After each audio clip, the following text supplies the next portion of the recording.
Olá pessoal, em vídeo anterior nós falamos sobre o processo de autodepuração. Autodepuração é a capacidade que um rio ou um corpo d'água tem de se recuperar quando sobre ele ocorre o lançamento de um efluente. Nesse mesmo vídeo anterior, nós falamos sobre um modelo chamado modelo de Streeter e Phelps, que é usado comumente para avaliar a capacidade de autodepuração de um rio. Nesse vídeo, o que nós vamos fazer é deduzir o modelo de Streeter e Phelps e depois dar um exemplo de como aplicá-lo.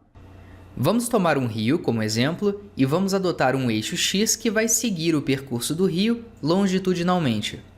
Digamos que no ponto zero haja o lançamento de um certo efluente. À medida que o rio for escoando, os micro-organismos irão agir sobre esse efluente, diminuindo a sua DBO.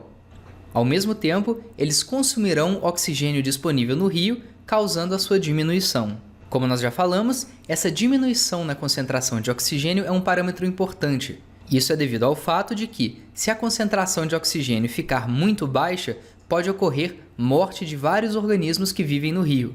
Por isso mesmo, é muito importante que nós monitoremos a DBO e a concentração de oxigênio ao longo do rio, e é exatamente isso que o modelo de Streeter e Phelps vai permitir que nós façamos.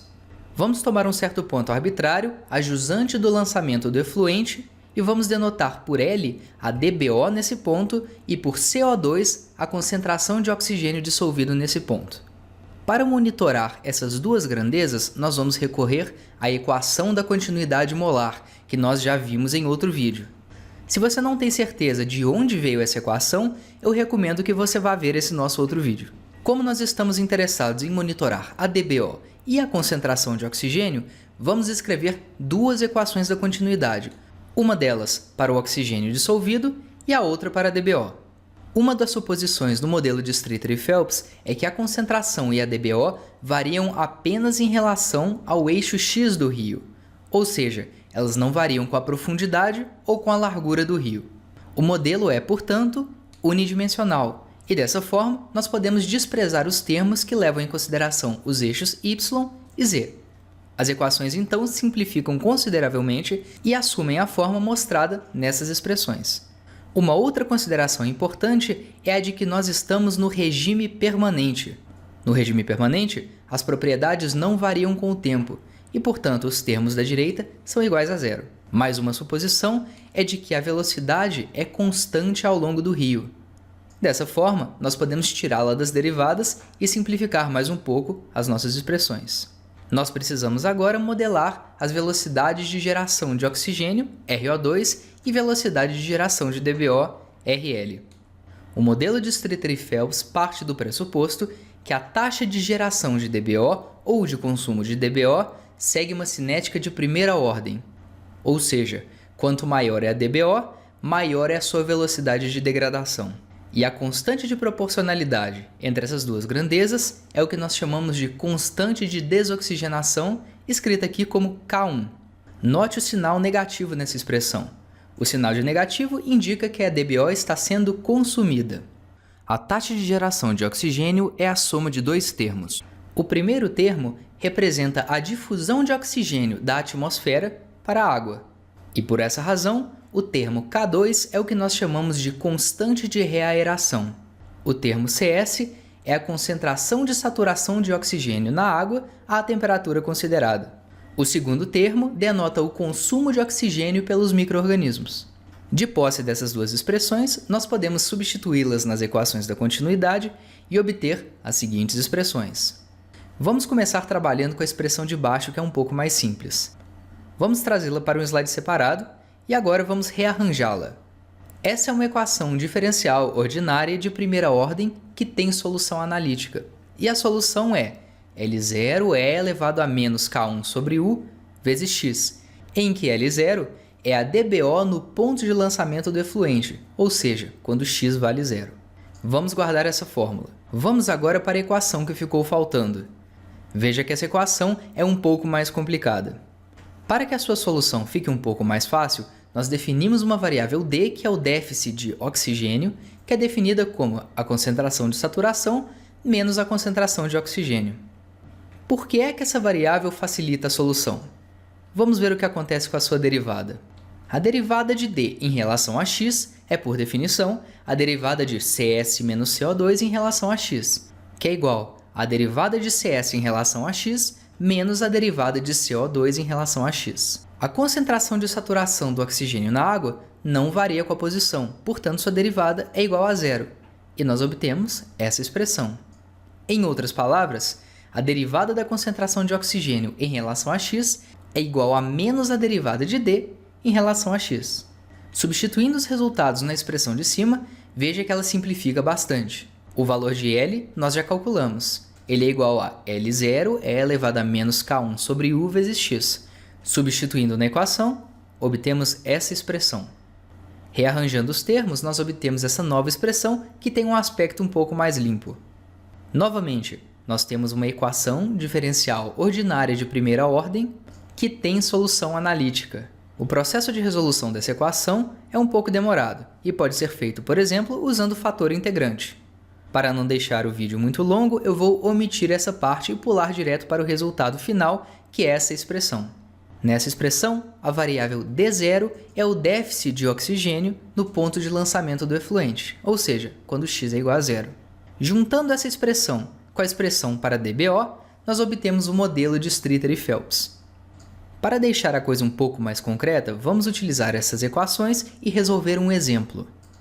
Nesse exemplo, imaginemos que nós tenhamos um rio cuja vazão QR é igual a 0,4 metros cúbicos por segundo, uma DBO última LR igual a 3 mg por litro e uma concentração de oxigênio igual a 8 mg por litro.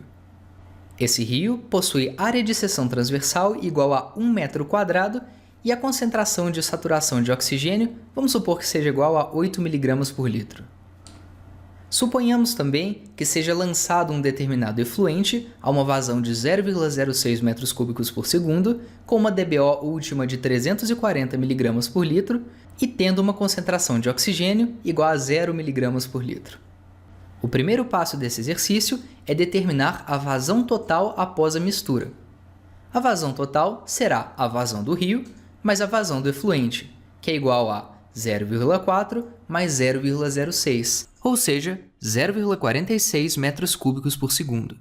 Como nós sabemos a área da seção transversal, nós podemos facilmente calcular a velocidade de escoamento do rio, que é igual à vazão dividido pela área, ou em outras palavras, 0,46 metros por segundo.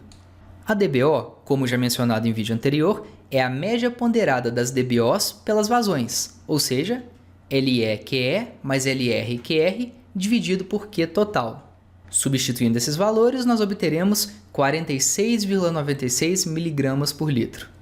Da mesma forma, a concentração do oxigênio será a média ponderada das suas concentrações pelas suas vazões. Substituindo os valores, nós obteremos 6,96 mg por litro. Agora que nós sabemos a concentração de oxigênio inicial, nós temos como determinar o déficit inicial, que é simplesmente a concentração de saturação menos a concentração de oxigênio inicial. Substituindo esses valores, nós obteremos 1,04 mg por litro. Por fim, nós temos que determinar as constantes de desoxigenação e de reaeração para esse rio. Na prática, você iria a campo para determinar esses valores ou recorreria a tabelas ou correlações que dão esses valores para diferentes tipos de rio. Aqui nós adotaremos K1 igual a 0,45 dia-1 e K2 igual a 3 dia-1. Substituindo esses valores nas equações do modelo de Streeter e Phelps, nós obteremos um gráfico com esse aspecto. No eixo Y, nós temos a concentração, e no eixo X, a distância dada em quilômetros a partir do lançamento do efluente. A curva azul corresponde à DBO. E note que, como esperado, ela vai diminuindo devido ao consumo de matéria orgânica pelos micro-organismos. A curva cinza representa a concentração de oxigênio dissolvido. Veja que inicialmente ela decresce devido à atividade dos micro-organismos e atinge um valor mínimo, nesse caso, igual a 2,84 mg por litro. A partir desse ponto, a concentração de oxigênio dissolvido começa a crescer. Isso é devido ao fato de que a difusão de oxigênio da atmosfera para a água começa a ser superior à degradação de oxigênio devido à ação dos micro-organismos.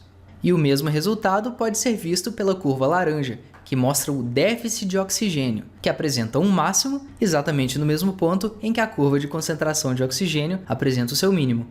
Note que se tomarmos distâncias suficientemente altas, a DBO vai tender para zero e a concentração do oxigênio vai tender para sua saturação, conforme esperado. Esse valor para o mínimo da concentração de oxigênio, igual a 2,84 mg por litro, é muito baixo. Para rios de classe 2, a legislação estabelece que a concentração de oxigênio dissolvido não deve ser inferior a 5 mg por litro. Vamos então considerar um caso hipotético em que houvesse tratamento do esgoto antes do seu lançamento sobre o rio.